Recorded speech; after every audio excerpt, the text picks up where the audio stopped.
السلام علیکم ورحمۃ اللہ وبرکاتہ۔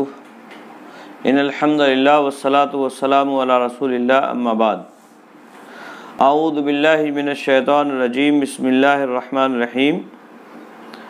وآیۃ لہم اللیل نسلخ منہ النہار فإذا هم مظلمون والشمس تجری لمستقر لها ذلک تقدیر العزیز العلیم۔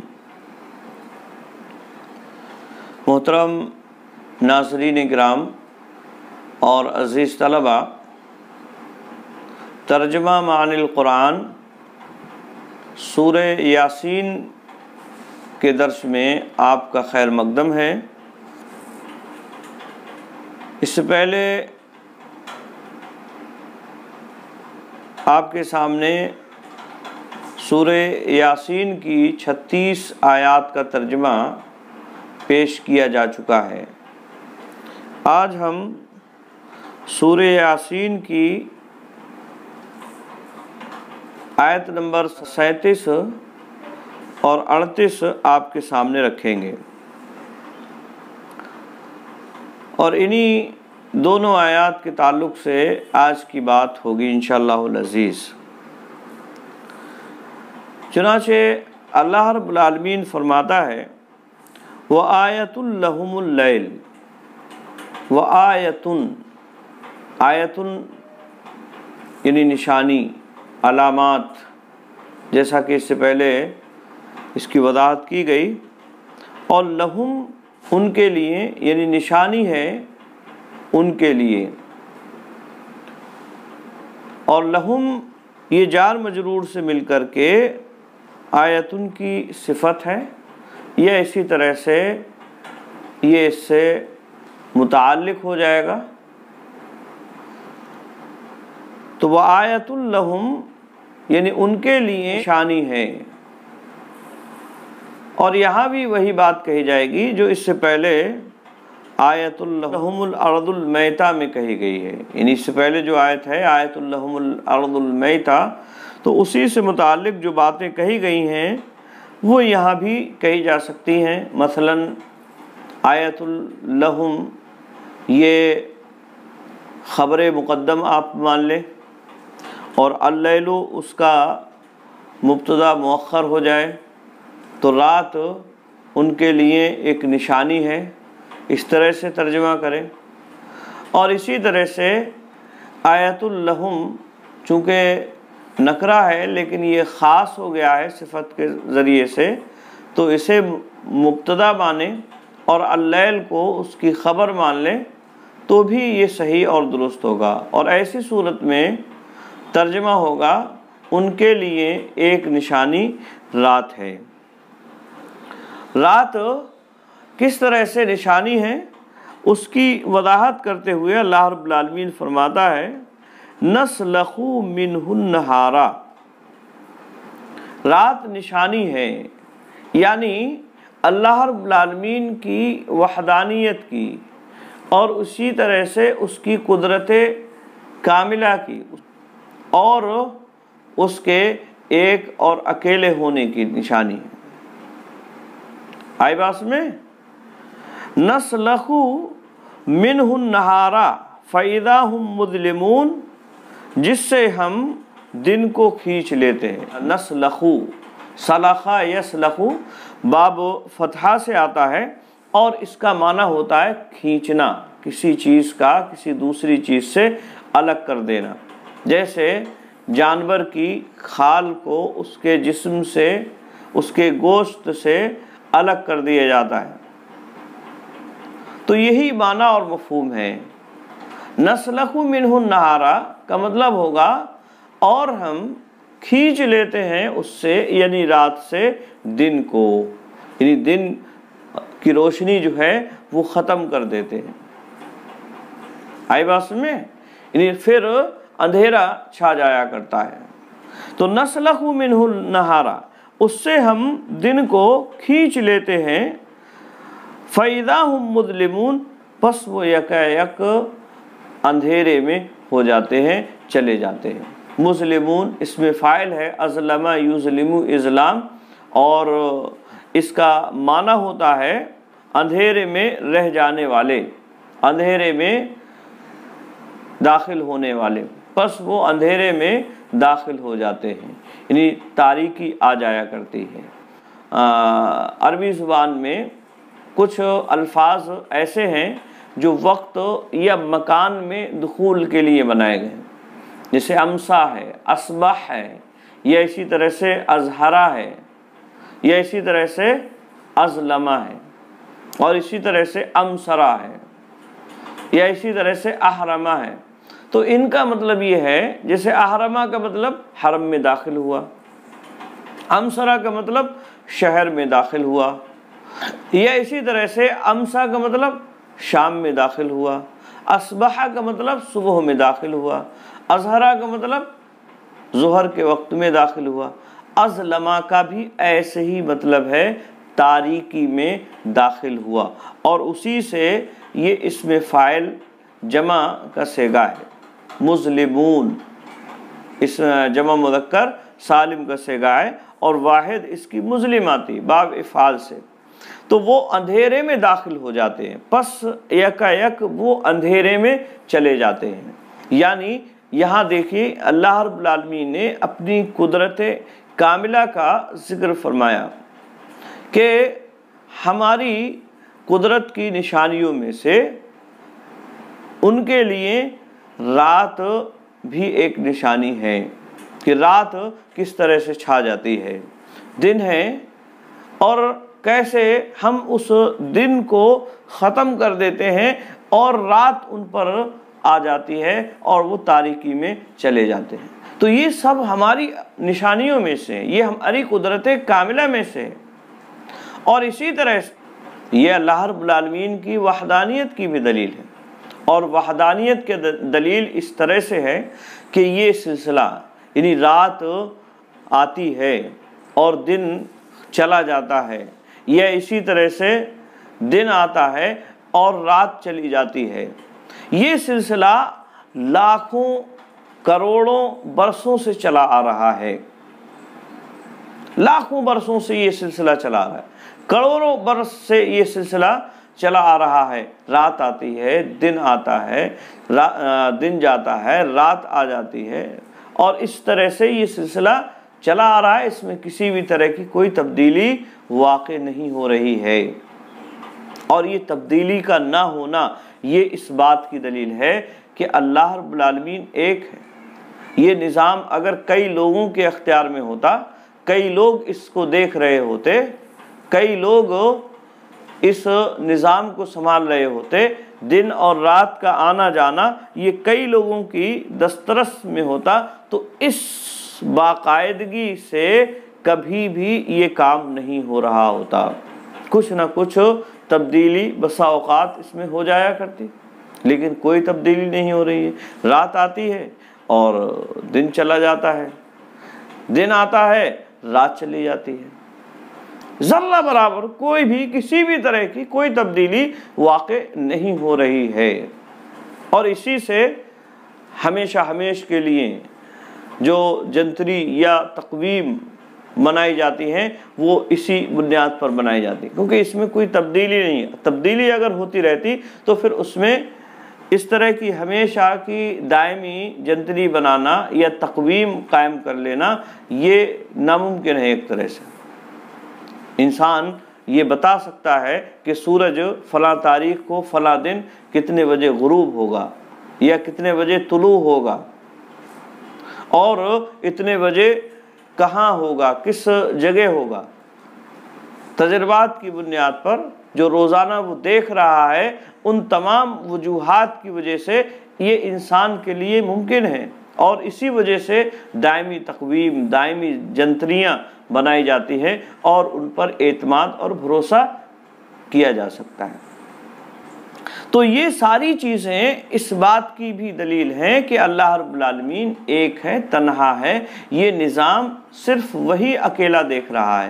اگر یہ نظام کئی لوگوں کے، کئی ہستیوں کے اختیار میں ہوتا تو اس باقاعدگی کے ساتھ یہ تمام کارخانے قدرت جو ہے نہیں چل رہا ہوتا، اس میں تبدیلی آ جاتی، کہیں نہ کہیں ان کا آپس میں اختلاف ہو جاتا ہے۔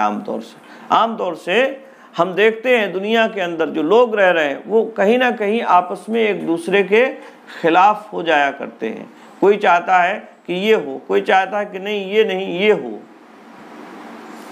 تو یہ رات اور دن کا آنا اور اندھیرے میں چلا جانا لوگوں کا، یہ اللہ رب العالمین کی قدرت کاملہ کی نشانی ہے، اس کی توحید الوہیت کی نشانی ہے، اور اسی طرح سے اس کے یکتا اور تنہا ہونے کی نشانی ہے۔ اب ظاہر سی بات ہے، ایسی ذات جو یہ سارے کام اکیلے تنہا کر رہی ہے اور تمام ضروریات انسانوں کی اس طرح سے پوری کر رہی ہے، تو عبادت بھی اسی کی ہونا چاہیے۔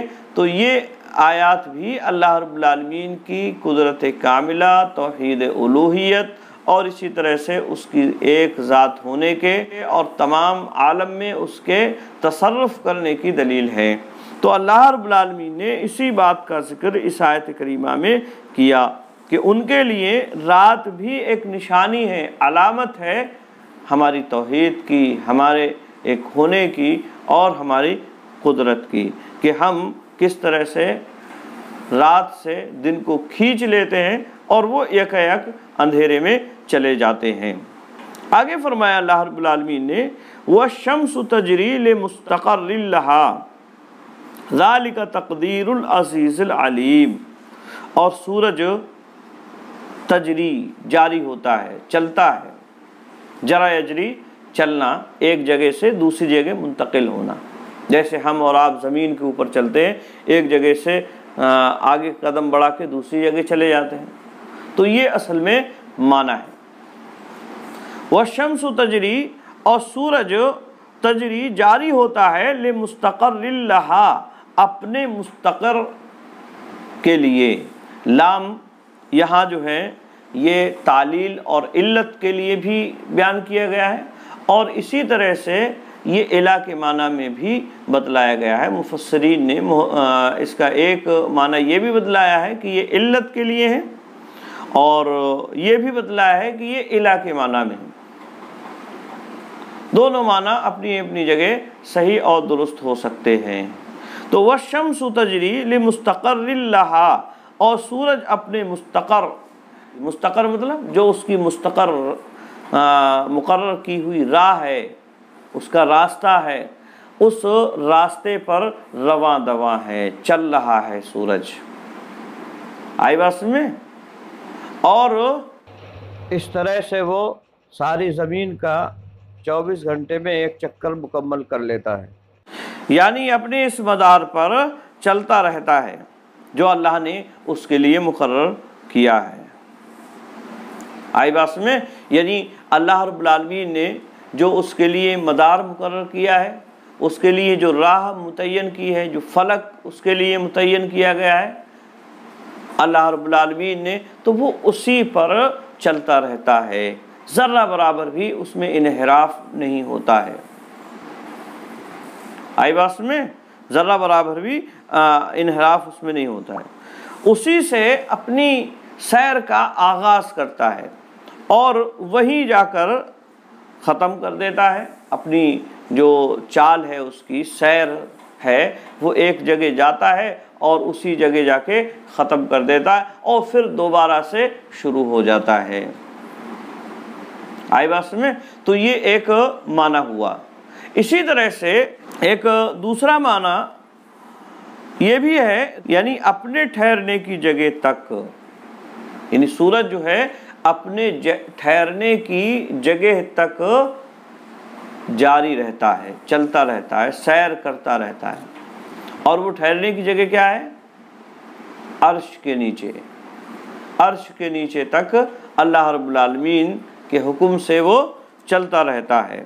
چنانچہ بخاری شریف میں حضرت ابو ذر رضی اللہ تعالیٰ عنہ کے حوالے سے ایک روایت ہے، حدیث نمبر 3199 میں حضرت ابو ذر رضی اللہ تعالیٰ عنہ بیان فرماتے ہیں، کہتے ہیں قال النبی صلی اللہ علیہ وسلم لأبی ذر حین غربت الشمس تدری این تذهب قلت اللہ ورسولہ عالم قال فإنها تذهب حتى تسجد تحت العرش فتستأذن فيؤذن لها ويوشك أن تسجد فلا يقبل منها وتستأذن فلا يؤذن لها يقال لها ارجعي من حيث جئت فتطلع من مغربها فذلك قوله تعالى والشمس تجري لمستقر لها ذلك تقدیر العزیز العلیم۔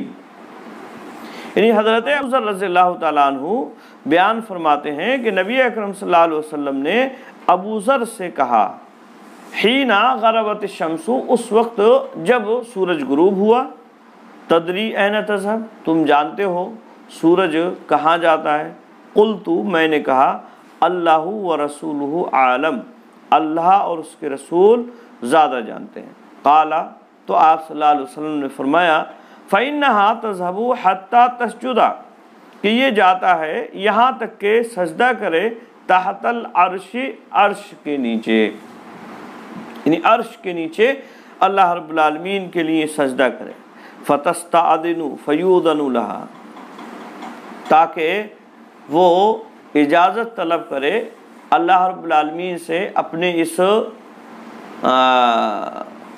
اس عمل کو جاری رکھنے کی، فیؤذن لها، پس اسے اجازت دے دی جاتی ہے، یعنی وہ اجازت طلب کرتا ہے، سجدہ ریز ہوتا ہے اور اجازت طلب کرتا ہے، اور پھر اسے اجازت دے دی جاتی ہے، یعنی دوبارہ طلوع ہونے کی اس کو اجازت دے دی جاتی ہے۔ وَيُوشِكُ أَن تَسْجُدَ فَلَا يُقْبَلُ مِنْهَا، اور ان قریب ایسا بھی وقت آئے گا کہ وہ سجدہ کرے گا اور اس کا سجدہ قبول نہیں کیا جائے گا، یعنی اللہ رب العالمین اس کے سجدے کو قبول نہیں کرے گا۔ وَتَسْتَأْذِنُ فَلَا يُؤْذَنَ لَهَا، اور وہ اجازت طلب کرے گا اور اجازت بھی اس کو نہیں دی جائے گی۔ يُقَالُ لَهَا، اس سے کہا جائے گا ارجعی من حیث جئت، لوٹ جا وہیں جہاں سے آیا ہے، فتطلع من مغربها، تو وہ مغرب سے طلوع ہوگا۔ فذلک قولہ تعالیٰ، اور وہ آیت کریمہ پھر اللہ کے نبی صلی اللہ علیہ وسلم نے پڑھی، یعنی پھر یہی آیت کریمہ اللہ کے نبی صلی اللہ علیہ وسلم نے پڑھی، والشمس تجری لمستقر لها ذلک تقدیر العزیز العلیم۔ آئی بات میں؟ تو یہ سورج اپنے مستقر تک جاتا ہے، یعنی جو اس کا مستقر ہے، ٹھہرنے کی جگہ، وہاں جاتا ہے، اور وہ کیا ہے؟ تحت العرش، عرش کے نیچے وہاں جاتا ہے، اور پھر اجازت طلب کرتا ہے اللہ رب العالمین کی جانب سے۔ جب اجازت مل جاتی ہے تو پھر دوبارہ سے طلوع ہو جاتا ہے۔ تو یہ بھی معنی اس کا کیا گیا ہے۔ اور اسی طرح سے جیسا کہ ہم نے بتلایا کہ یہاں لام جو ہے لمستقر میں، لام یہ بمعنی الا بھی لیا گیا ہے، اور ایسی صورت میں معنی ہوگا کہ اپنے مستقر کی طرف رواں دواں ہے، یعنی سورج اپنے مستقر کی جانب رواں دواں ہے، اور وہ مستقر ایسی صورت میں قیامت کا دن ہوگا۔ آئی بات میں؟ ایسی صورت میں وہ کیا ہوگا؟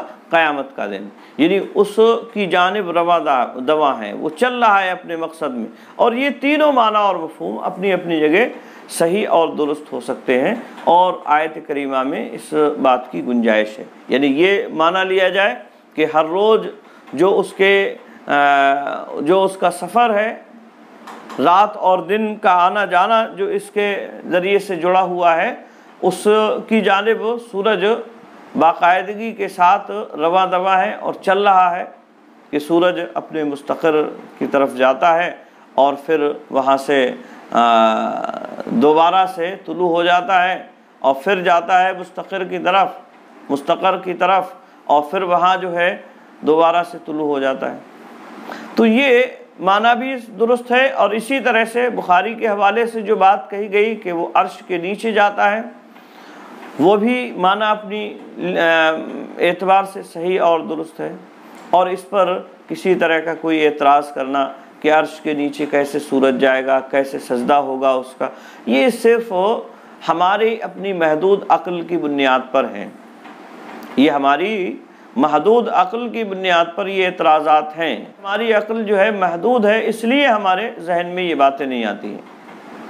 اللہ رب العالمین کا عرش ساری کائنات سے بڑا ہے، اور کائنات کی جتنی بھی چیزیں ہیں وہ ساری کی ساری اسی عرش کے نیچے ہیں۔ تو سورج وہاں جاتا ہے، اللہ رب العالمین سے اجازت طلب کرتا ہے طلوع ہونے کی، تو اس میں کون سی حیرانگی کی بات ہے؟ اس میں کون سی آفت اور مصیبت آ گئی جو عقل میں آنے والی بات نہیں ہے؟ عین ممکن ہے اللہ رب العالمین سے وہ اجازت طلب کرتا ہو اور اللہ رب العالمین کی اجازت ہی سے سورج طلوع ہوتا ہو، اس میں کون سی پریشانی والی بات ہے؟ ساری چیزیں اس کے کارخانہ قدرت ہی کے ذریعے سے چل رہی ہیں۔ کوئی بھی اللہ رب العالمین کی مرضی کے بغیر چیز اس دنیا کے اندر رونما نہیں ہوتی ہے، یاد رہے۔ اس کے بعد اللہ رب العالمین نے فرمایا ذالک تقدیر العزیز العلیم، اور یہ یعنی سورج کا اپنے مستقر کی جانب رواں دواں ہونا، چاہے وہ عرش ہو یا عرش کے نیچے ہو، یا اسی طرح سے روزمرہ کی جو اس کی چال ہے وہ ہو، یا اسی طرح سے قیامت کے دن تک اس کا یہ جانا ہو، یہ ساری کی ساری چیزیں یہ زبردست علم والے کی تقدیر ہیں۔ تقدیر قدر یقدر، تقدیر متعین کرنا، اندازہ کرنا، تو یہ مصدر ہے بمعنی اسم مفعول، یعنی متعین کیا ہوا ہے۔ یعنی یہ نظام جو چل رہا ہے یہ زبردست، غالب، عزیز مطلب غالب، اور علیم مطلب جانکار، جاننے والا۔ تو یہ زبردست عالم کی جانب سے، یعنی اللہ رب العالمین کی جانب سے متعین کردہ نظام ہے، متعین کیا ہوا نظام ہے۔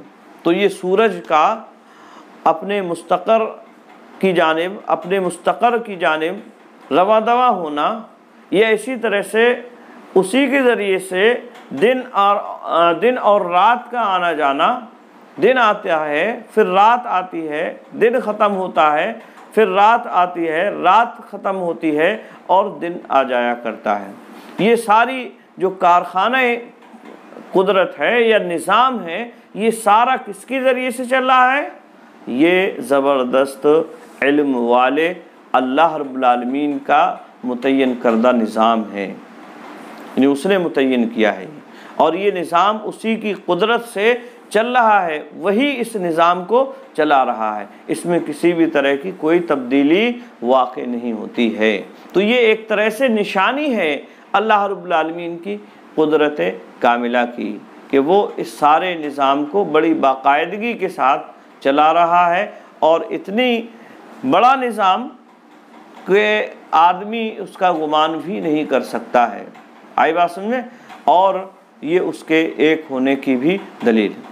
اسی طرح سے یہ آیت کریمہ اس بات کی بھی دلیل ہے کہ سورج چل رہا ہے، سورج کے چلنے پر بھی یہ دلیل ہے، متحرک ہے سورج، الشمس تجری جاری ہوتا ہے، یعنی چل رہا ہے وہ۔ تو سورج کے چلنے کی بھی دلیل ہے کہ سورج چل رہا ہے اور متحرک ہے۔ سورج کے تعلق سے یا زمین کے تعلق سے سائنس کے نقطۂ نظر بدلتے رہے ہیں۔ ایک زمانہ تھا لوگوں کا خیال یہ تھا کہ زمین ساکن ہے اور سورج اس کے ارد گرد گھوم رہا ہے۔ بعد میں اس نظریے میں چینج ہوا اور اس میں تبدیلی آئی، اور کچھ لوگوں کا خیال یہ ہوا کہ سورج اپنی جگہ ٹھہرا ہوا ہے اور زمین چل رہی ہے۔ پھر بعد میں اور مزید اس نظریوں میں تبدیلیاں آتی رہیں، اور اب ایک اور نظریہ لوگوں کا سائنس کے اعتبار سے یہ ہو رہا ہے، اور یہ آیا کہ تمام اجرام فلکیہ، یعنی جو آسمان میں چلنے پھرنے والے سیارے ہیں، وہ سارے کے سارے، یعنی آسمان میں جو سیارے وغیرہ ہیں، یہ سارے کے سارے گھوم پھر رہے ہیں، چل رہے ہیں۔ اور ان کا چلنا یہ بعید نہیں ہے، یعنی ناممکن نہیں ہے، وہ چل رہے ہیں۔ تو یہ سائنسی اعتبار سے نظریات میں تبدیلیاں ہوتی رہی ہیں، اور آج یہ تو متعین طور پر بات ثابت ہو چکی ہے کہ زمین یہ گھوم رہی ہے، چل رہی ہے۔ آگے ابھی مزید اس کے تعلق سے اگلی والی آیت میں، اس کے بعد والی آیت میں اس کے تعلق سے مزید بات آتی ہے۔ تو یہ آیت کریمہ اس بات کی دلیل ہے کہ سورج چل رہا ہے، متحرک ہے، یعنی حرکت میں ہے۔ آئی بات میں؟ اور ظاہر سی بات ہے حرکت میں برکت ہوتی ہے، اور اسی سے جو ہے یہ ساری چیزیں ہمیں میسر ہو رہی ہیں۔ اللہ رب العالمین کی یہ قدرت کاملہ ہے کہ اس نے رات اور دن کو بنایا، اور سورج اور چاند کو اس نے بنایا ہے، جس سے ہم بہت سارے کام اپنے انجام دیتے ہیں۔ آئی بات میں؟ چونکہ وقت اسی ویڈیو میں زیادہ ہو رہا ہے، اور آگے والی جو آیت ہے وہ بھی اپنے اندر کافی معنی رکھتی ہے، اس اعتبار سے انہی دو آیتوں کے ترجمے پر اور اس کی تشریح پر اس ویڈیو کو ختم کرتے ہیں۔ انشاءاللہ العزیز آگے مزید تشریح اگلے ویڈیو میں آئے گی۔ آج کے لیے بس اتنا ہی۔ السلام علیکم ورحمۃ اللہ وبرکاتہ۔